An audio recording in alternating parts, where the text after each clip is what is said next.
ایک چیز جو ابھی آخر میں آپ نے فرمائی، میں چاہتا ہوں جو سامنے کا ذہن ہے اس پر یہ چیز نمایاں ہو، کیونکہ عام طور پر سمجھا ہی جاتا ہے کہ یہ اصل میں مغرب کی اعلیٰ کار سیاسی قیادت ہے جو مسلمان ملکوں میں مسلط کر دی گئی ہے اور ان لوگوں کا کوئی درد نہیں ہے۔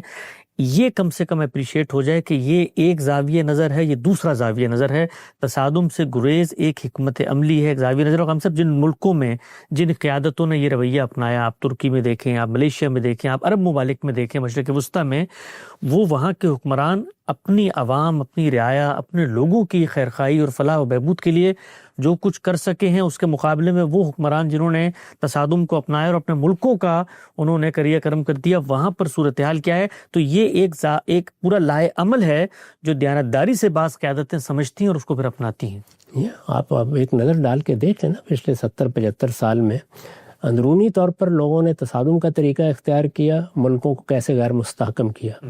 جہاں بادشاہتیں قائم تھیں وہاں فوجی بغاوتیں ہوئیں، اس سے قوم کو کیا بھگتنا پڑا۔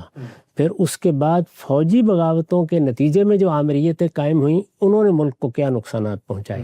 اسی طرح انہوں نے باہمی طور پر کوئی تصادم کی بنیاد رکھتی تو اس سے کیا حاصل ہوا۔ ذرا یاد کیجئے ایران عراق جنگ، اس وقت جو کچھ یمن میں ہو رہا ہے، جو کچھ لیبیا میں ہو رہا ہے، جو کچھ سوڈان میں ہو رہا ہے، اس کا کچھ بھی حاصل نہیں ہوتا۔ میں وہی بات عرض کروں گا کہ مسلمان امت یا مسلمان قوم اگر اتنا کچھ حاصل کرنے میں کامیاب رہی ہے، 57 ملک معمولی چیز نہیں ہوتی۔ دنیا کے اندر ایک بہت بڑا بلاک ہے، اس بلاک کو اپنے اندر بھی وحدت پیدا کرنی چاہیے، اپنے آپ کو بھی پاؤں پر کھڑا کرنا چاہیے۔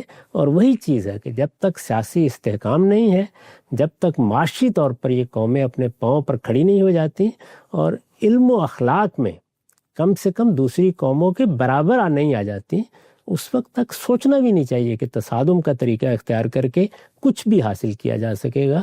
اس میں حاصل کیا ہونا ہے؟ جو کچھ آپ نے پایا ہوتا ہے وہ بھی کھو دیتے ہیں، اور پھر آپ اپنے ہی بکھرے ہوئے تن کے اکٹھے کرتے ہوئے وقت گزار رہے ہوتے ہیں۔ نقطہ بالکل واضح ہو گیا ہے۔